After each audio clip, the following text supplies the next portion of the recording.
if the Anunnaki are real and Nibiru is real, and Nibiru is on an elliptical cycle that comes between it's like Mars and Jupiter, right? Somewhere around there, like Well, it's further out now. It's over time. Its right. orbit has been pushed out, and that's just one planet that these Anunnaki people come from. They come from many planets. But do you think that this planet Nibiru that's on an elliptical orbit, if it's coming every 3,600 years, wouldn't there be some sort of documentation 3,600 years ago, at the very least?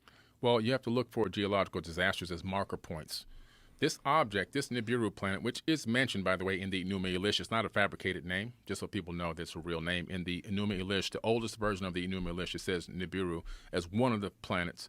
But you look at the time frame when this thing gets close.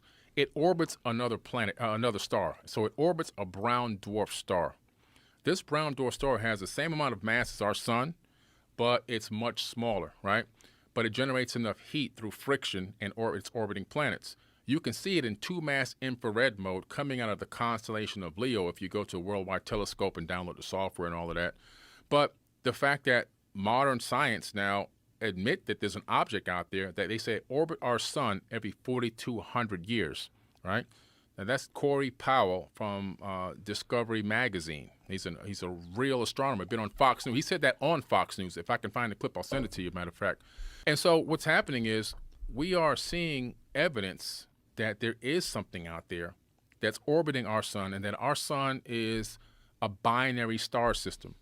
So we used to think that our sun, one sun in the solar system, is normal. But as they looked out into space with Hubble and now the Webb, they discovered, no, binary is more of the normal, and even trinary. And so it's like, wait a minute.